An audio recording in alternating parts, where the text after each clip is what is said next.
चिंगजी उस टोकन को देखते हुए सोचती है कि लिएनजी तो मुझे पागलों की तरह प्यार करता है, वरना ये अपनी कीमती चीज मुझे थोड़ी ना देता। लेकिन उसका बिहेव मेरी तरफ इतना कोल्ड क्यों है।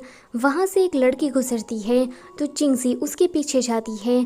वो फेरान से पूछती है कि क्या तुमने यहाँ पर किसी खूबसूरत बला को गुजरते हुए देखा। तो वो कहता है कि हाँ, वो किंग के रूम की तरफ गई है। चिंगजी कहती है कि इसका मतलब ये है कि वो लड़की उसकी मिस्ट्रेस थी। वो जल्दी से लिएनजी के कमरे में दवाई लेकर जाती है एंड उस लड़की को ढूंढने लगती है। लिएनजी ने आर्मी के लिए लेटर लिखा था तो उसे लगता है कि ये शायद लव लेटर होगा। चिंगजी उसे दवाई पिलाती है तो वो दवाई लिएनजी को काफी गर्म लगती है। तो चिंगजी कहती है कि क्यों ना मैं तुम्हें माउथ टू माउथ पिला दूं। वो कहता है कि नहीं नहीं।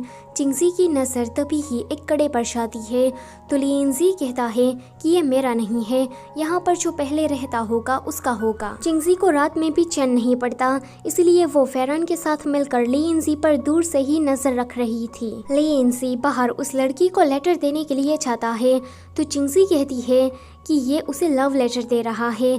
फेरान कहता है कि ये लड़की तो बिल्कुल शियांग जैसी है। चिंगजी कहती है कि हाँ, इसलिए ये मुझे अपने आप को टच करने नहीं दे रहा था।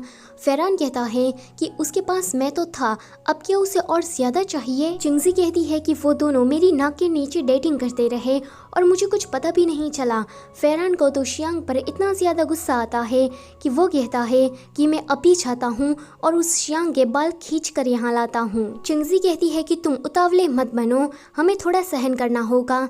लेकिन फेरान से तो ये सब कुछ देखा ही नहीं जा रहा था तो वो अपना सारा गुस्सा एक लकड़ी पर उतारता है। चिंगजी कहती है कि मेरा किंग मुझे धोखा दे रहा है तो तुम इतना ज्यादा गुस्सा क्यों हो रहे हो।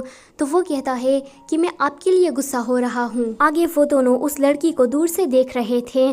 फेरान सोचता है कि इतनी खूबसूरत बैक वाली लड़की शियांग तो नहीं हो सकती, ये तो कोई और है। वो ये सोचकर काफी खुश हो जाता है। लेकिन चिंगजी सोचती है कि शियांग के अलावा भी लिएनजी की कोई और मिस्ट्रेस है। तभी ही शियांग पीछे मुड़ती है तो उसे देखकर ये दोनों ही डर के मारे वहाँ से भागते हैं। चिंगजी तो फेरान को वहीं पर ही अकेला छोड़कर उसी जगह पर आ जाती है जहाँ पर लिएनजी था। लिएनजी किसी से बात कर रहा था कि मैं क्वीन की मदद करने के बाद रिटायर हो जाऊंगा। आपके साथ इस तरह से ड्रिंक करने में मुझे अच्छा लग रहा है, लेकिन कितने दुख की बात है कि आज मैं आपके साथ लास्ट बार ड्रिंक कर रहा हूँ, फिर पता नहीं कब आपके साथ ड्रिंक करने का मौका मिलेगा। चिंगजी ये सुनकर वहाँ से गुस्सा होकर चली जाती है। शियांग फेरान को अपने कमरे में घसीट कर लाई थी। फेरान कहता है कि तुम हो कौन। शियांग कहती है कि क्या तुम मुझे नहीं जानते। शियांग तो अपने हुस्न का जादू उस पर चलाना चाहती थी, लेकिन फेरान वो तो उसके साथ फाइट ही करने लगता है। शियांग कहती है कि तुम्हारा मार्शल आर्ट तो काफी ज्यादा अच्छा है। फेरान कहता है कि तुम मुझसे इस तरह से क्यों बात कर रही हो, तुम हो कौन। तो वो कहती है कि हम दोनों ने गुफा में। तो वो कहता है कि शियांग सडनली उसे किस करती है एंड ये वाला सीन यहीं पर ही कट होता है। अगले सीन में हम देखते हैं कि लिएनजी और चिंगजी दोनों वॉक कर रहे थे। चिंगजी उसे कहती है कि मैं तुम्हें काफी कंसिडर करती हूँ, तुमने मेरी काफी मदद की, मेरी जान बचाई, इसीलिए मेरी फीलिंग्स तुम्हारी तरफ बढ़ती ही जा रही है। वो उसे यहाँ पर कन्फेस कर देती है एंड ये सारी बातें चिंगजी ने अपने दिल से कही थी। लिएनजी उसे कहता है कि मैंने तुमसे शादी इसीलिए की। तो वो उसकी बात को काटते हुए कहती है कि हाँ मुझे पता है, तुम भी मुझसे प्यार करते हो ना। वो इतना कहकर वहाँ से चली जाती है। आगे लिएनजी से मिलने के लिए शियांग आती है तो वो उसे कहता है कि तुम्हारा मेकअप कहाँ गया।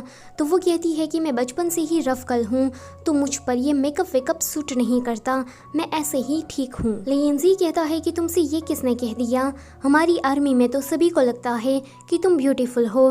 तो वो कहती है कि वो लोग कुछ नहीं जानते, वो लोग अभी एक्सपीरियंस नहीं है। यहाँ की जो औरतें हैं वो तो काफ़ी एलिगेंट है, अगर कोई लड़का उसे पसंद आ जाता है तो वो काफ़ी शो ऑफ करती है एंड उसके साथ बेशर्मों की तरह फ्लर्ट करती है। ये सुनकर लिएनजी को याद आता है कि चिंगजी भी उसके साथ कुछ ऐसा ही करती है। वो इन पुरानी बातों को सोचकर कहता है कि ये नहीं हो सकता, शियांग जरूर झूठ कह रही होगी। अगले दिन लिएनजी चिंगजी से दूर भाग रहा था तो चिंगजी उसका पीछा करती है। वो चिंगजी से बचने के लिए टॉयलेट में जाकर छुप जाता है। चिंगजी कहती है कि मैं तुम्हारा बाहर ही इंतजार कर रही हूँ।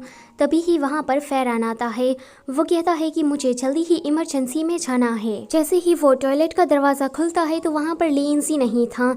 चिंगजी को ये देखकर लिंजी पर काफी ज्यादा गुस्सा आता है। वीरेन ने उस बॉक्स को खुलवा दिया था, उसमें एक लेटर रखा हुआ था एंड उस लेटर को पढ़कर पता नहीं क्यों वीरेन को काफी ज्यादा गुस्सा आता है। फिर हम इन दोनों को देखते हैं। आज वैलेंटाइंस का दिन था, इसीलिए मार्केट में ये दोनों घूमने गए थे। चिंगजी कहती है कि बाकी सभी लोगों की तरह इस पेड़ पर हम भी अपना लव टोकन लगाते हैं।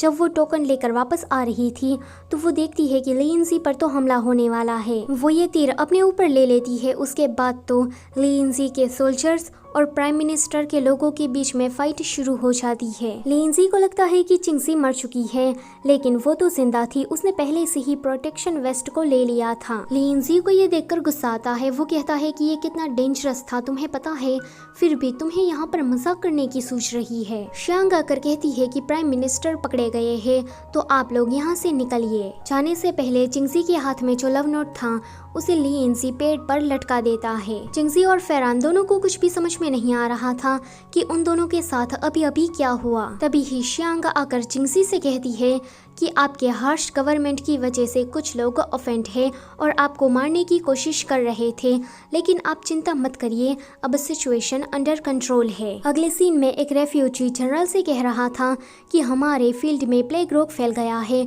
ऊपर से इस चिंगजी ने टैक्स को भी बढ़वा दिया, अब हम करें तो करें क्या। हमें उस पर इतना ज्यादा गुस्सा आया कि हमने उसे मारने की कोशिश की। लिंजी कहता है कि आधे महीने पहले फंड तो भेजा था, फिर वो कहाँ गया। चिंगजी उसे धीरे से कहती है कि खजाना तो खाली है, मैंने इन लोगों को कुछ भी नहीं भेजा है।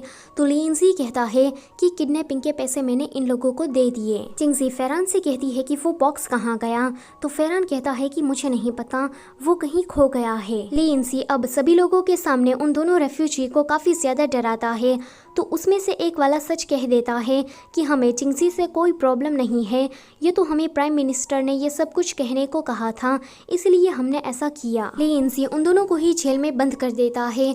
चिंगजी ये सारा नज़ारा देखकर एक बात तो समझ गई थी। वो लिंजी से पूछती है कि ये सब कुछ क्या था। लिंजी कहता है कि हमने हमारे हनीमून के दौरान प्राइम मिनिस्टर को पकड़ने का एक प्लान बनाया था और ये प्लान काम भी कर गया। अभी प्राइम मिनिस्टर जेल के अंदर है और उसने अपने सारे गुनाह को मान लिया है। दूसरी तरफ वीरेन को भी ये बात पता लगती है कि प्राइम मिनिस्टर पकड़ा गया है, तो वो ये सुनकर अपनी पर्सनल गार्ड को कहता है कि इस लेटर को चिंगजी को पर्सनली देकर आना। यहाँ लिंजी कहता है कि मैं तुम्हें सब कुछ शुरुआत से बताना चाहता हूँ। तभी ही वहाँ पर वो बॉक्स फेरान लेकर आता है। लिंजी चिंगजी को उसके डैड की टेबल के पास लेकर आता है। चिंगजी कहती है कि अच्छा, तो उस दिन तुम मेरे डैड के साथ बात कर रहे थे। लिंजी कहता है कि तुम्हारे डैड ने काफी ऑर्फन्स को बचाया और उन अनाथों में से मैं भी एक हूँ। चिंगजी जल्दी से उस बॉक्स को खोलकर देखती है तो उसमें उसके डैड की विल थी। वो कहती है कि अब तुम्हें कुछ भी कहने की जरूरत नहीं है, मैं सब कुछ समझ गई हूँ, तुम मुझसे कोई प्यार व्यार नहीं करते, तुम मेरे डैड के कहने पर मुझे प्रोटेक्ट कर रहे हो और शादी भी तुमने मुझे बचाने के लिए ही की थी। वो कहता है कि हाँ, फिर वो उसे माफी मांगता है, लेकिन चिंगजी उसे उस पर काफी गुस्सा आ रहा था। इसी के साथ पार्ट नंबर 5 होता है यहीं पर ही खत्म। वीडियो से जाने से पहले लाइक, शेयर और चैनल को सब्सक्राइब करना मत भूलना। Thank you for watching.